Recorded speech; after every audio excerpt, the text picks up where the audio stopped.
नमस्कार, माझे नाव राजनंदिनी संतोष खडसे. मी इयत्ता 8वीतील विद्यार्थिनी आहे. आमच्या शाळेचे जिल्हा परिषद वरिष्ठ प्राथमिक शाळा सुटली आहे.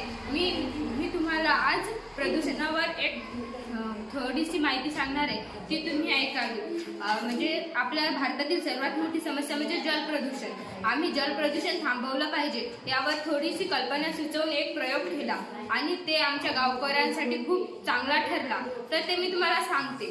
तर मित्रांनो, आपल्या भारतातील सर्वात मोठी समस्या म्हणजे जलप्रदूषण आहे आणि ते जलप्रदूषण म्हणजे सर्वांनी थांबवलं पाहिजे. तर मित्रांनो, ते तुम्हाला मी सांगते कसं थांबवायचं.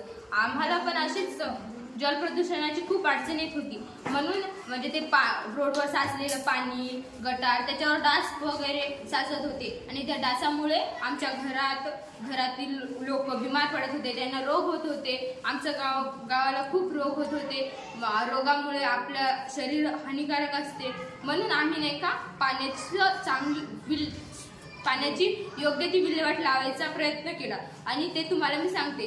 तर असंच एक दिवस आम्ही रोडवरून जात होतो, विद्यार्थी आमच्या शाळेची प्रभात फेरी होती आणि तेव्हा असंच खूप डास वगैरे होते, तिथं गटार होतं आणि ते बघून मला एक कल्पना सुचली की आपला भारत देश जलमुक्त झाला पाहिजे, म्हणजे जलप्रदूषण मुक्त झाला पाहिजे. म्हणून एक योजना राबवली आम्ही आमच्या गावच्या सरपंचांना जाऊन सांगितलं की असं रोडवर घाण पाणी नाही साचलं पाहिजे. तर ते म्हणाले की तुम्हीच सांगा की काय केलं पाहिजे. तर मला एक युक्ती सुचली आणि मी त्यांना म्हणाले की आपल्या गावातलं जे काही सांडपाणी असते ते एका म्हणजे ड्रम मध्ये साठवलं पाहिजे आणि त्याचं नैसर्गिक शुद्धीकरण केलं पाहिजे. नैसर्गिक शुद्धीकरण तर सर्वांना माहीतच असते, म्हणजेच वाळू, कापूस, तुरटी अशा काही साह्यातून आपण नैसर्गिक जलशुद्धीकरण करू शकतो. आणि नैसर्गिक जलशुद्धीकरण झाल्यानंतर ते पाणी आपण पुन्हा वापर करू शकतो. ते पाणी म्हणजे वापर करणं म्हणजे शेतीला,